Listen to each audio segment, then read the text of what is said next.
ତୋର ମା ପାଲଟିଗଲା। ସେଦିନ ତମେ ଯେତେବେଳେ ସିଂହ ପିଠିରେ ଆବିର୍ଭୂତ ହେଇ ଏହି ମାଟିରେ ବିରାଜମାନ କଲ, ମୋ ଭଦ୍ରକ ମାଟିର ଇତିହାସ ନୁହେଁ, ତା ନାଁ ବଦଳେଇ ଦେଲ। ଆଉ ତମରି ନାଁ ଅନୁସାରେ ଏହି ମାଟି ନୂଆ ପରିଚୟ ପାଇଲା ଭଦ୍ରକ ବୋଲି। ସେଇ ମାଆଙ୍କୁ ମୋର ପ୍ରଣାମ।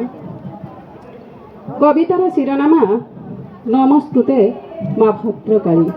ସେଇ ଭଦ୍ରକାଳୀଙ୍କର ପାଦପଦ୍ମରେ ସମର୍ପିତ ଏହି କବିତା। କବି ଡକ୍ଟର ପୂଜାରାଣୀ ଘୋଷ, ତାଙ୍କୁ ମୁଁ ସ୍ୱାଗତ କରୁଛି ଏହି କବିତା ମଞ୍ଚକୁ। ସେଇ ମାଆଙ୍କର ବନ୍ଦନା, ମାଆଙ୍କର ସ୍ତୁତି ଉପରେ ଏହି କବିତାଟି।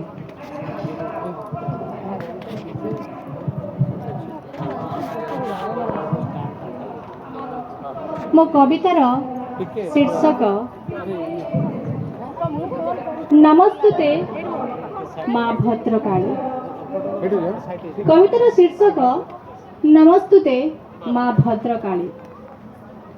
ସିଂହ ପୃଷ୍ଠେ ପଦ୍ମାସନେ ସ୍ୱର୍ଗୀୟ ସୁନ୍ଦର, ସିଂହ ପୃଷ୍ଠେ ପଦ୍ମାସନେ ସ୍ୱର୍ଗୀୟ ସୁନ୍ଦର, ବିଜେ ଭଦ୍ରକାଳୀ ମାତା ଚତୁର୍ଭୁଜା, ଦକ୍ଷିଣେ ଖଡ଼ଗ ବାମରେ ଖର୍ପର, ଉପରି ଭୁଜ ସୁଶୋଭିତା। ଅଧବାମ ହସ୍ତେ ଜପାମାଳି ସଙ୍ଗେ ଶିଶୁ ଶ୍ରୀକୃଷ୍ଣଙ୍କୁ ଦକ୍ଷିଣେ କୋଳେଇ, ଅଧବାମ ହସ୍ତେ ଜପାମାଳି ସଙ୍ଗେ ଶିଶୁ ଶ୍ରୀକୃଷ୍ଣଙ୍କୁ ଦକ୍ଷିଣେ କୋଳେଇ, ଭିନ୍ନ ଶକ୍ତି ପୀଠେ ଚର୍ଚ୍ଚିତ ବ୍ରହ୍ମାଣ୍ଡେ ଦୁର୍ଗା ମାଧବ ପୀଠ ନାମ ବୋଲାଇ, ହଁ ଦୁର୍ଗା ମାଧବ ପୀଠ ନାମ ବୋଲାଇ।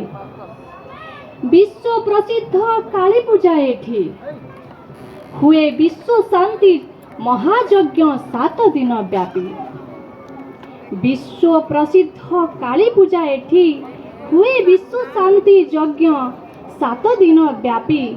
ଦୀପାବଳି ଠାରୁ ଶତଚଣ୍ଡୀ ମହାଯଜ୍ଞ 2002 ବର୍ଷରୁ ଚଳି ଆସୁଅଛି।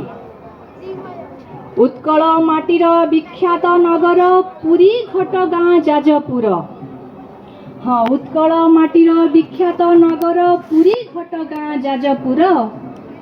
ଆଜ୍ଞାମାଳ ଆସି ହୁଏ ଗୀତା ଯଜ୍ଞ, ଆଜ୍ଞାମାଳ ଆସି ହୁଏ ଗୀତା ଯଜ୍ଞ, ସପ୍ତଶତୀ ଚଣ୍ଡୀ ପାଠ ସଙ୍ଗେ ହୁଏ ବେଦ ପାଠ। ପ୍ରଥମ ଦିବସେ ବେଦ ମାତା ବେଶେ କରନ୍ତି ଭକ୍ତର ଜ୍ଞାନ ଚକ୍ଷୁ ଉନ୍ମୁକ୍ତ, ପ୍ରଥମ ଦିବସେ ବେଦ ମାତା ବେଶେ କରନ୍ତି ଭକ୍ତର ଜ୍ଞାନ ଚକ୍ଷୁ ଉନ୍ମୁକ୍ତ।